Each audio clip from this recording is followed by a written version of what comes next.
It is September 1943. The feared German battleship Tirpitz, twin to the Bismarck, remains anchored in the Norwegian fjord of Alten.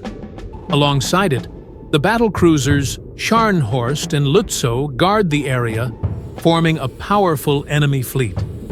At nearly 800 feet long, the Tirpitz is the most formidable ship in the group. However, due to fuel shortages and the German reluctance to expose it to combat, its 2,000 crew members have been forced to remain hidden in remote Norwegian fjords to avoid detection by RAF reconnaissance planes. This isolation has earned it the derisive nickname, the Lonely Queen of the North.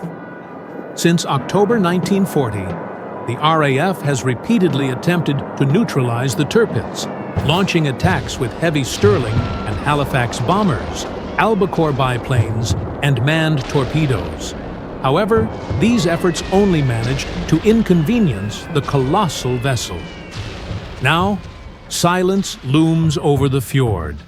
But 1,000 miles away in Scotland, preparations for a bold attack are underway. Lieutenant Basil Charles Godfrey Place, a 22-year-old born in Worcestershire, watches the waters of Loch Cairnbawn impatiently, waiting for the order to initiate Operation Source. The plan is as daring as it is dangerous: to send 6 midget submarines, known as X-craft, to destroy the Tirpitz, the Scharnhorst, and the Lützow. Each tiny submarine has a crew of only 4 men, weighs 30 tons, and, when submerged, barely reaches a speed of 5.5 knots. The cramped compartments reek of sweat, battery acid, and engine oil. Although tested at depths of up to 300 feet, the crew fears that going beyond 100 feet is a suicidal act. Each X-craft is equipped with 2 detachable explosive charges, each carrying nearly 2 tons of explosives, capable of tearing enormous holes in the hulls of enemy ships. The plan is to tow the submarines from Loch Cairnbawn to a position off the west coast of the Shetland Islands, about 150 miles from Alten Fjord. However, due to mechanical problems, only 3 submarines remain operational: the X5, X6, and X7, their primary target, the Tirpitz. On September 21st, Lieutenant Place skillfully maneuvers the X7 through a dangerous minefield to a position near the Bradholm Islands as the Scharnhorst sails by. The following day, after tense hours avoiding detection, a barrier protecting the Tirpitz miraculously opens to allow a German surface vessel to pass. Seizing the opportunity, the submarines submerge and manage to slip through before the barrier closes again. The X6, piloted by Lieutenant Cameron, strikes a rock and is spotted by the Tirpitz's lookouts. Despite this, Cameron and his crew successfully place their explosive charges under the battleship.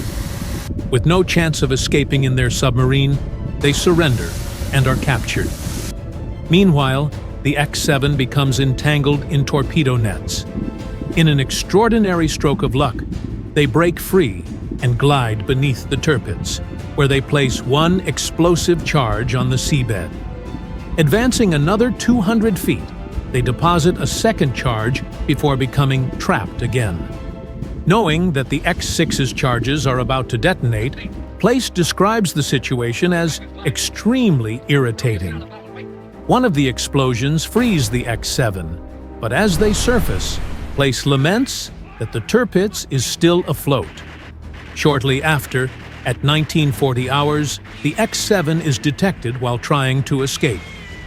It is attacked with depth charges and anti-aircraft guns, resulting in the deaths of 2 crew members. Place and the only other survivor are captured. 30 minutes later, 2 massive explosions lift the Tirpitz nearly 3 feet out of the water, causing severe damage to its hull, engines, turrets, and propulsion shafts. Amid the chaos, the X5 is detected and destroyed. Neither the submarine nor its crew are ever seen again. Place and the other captured men are sent to a prisoner of war camp, where they will remain for the rest of the war. Although the Tirpitz was repaired, and returned to service in April 1944, the attack proved to be one of the greatest feats of naval engineering during the war. The courage and determination displayed by Place and his crew, facing almost certain death, have gone down in history as an example of naval heroism.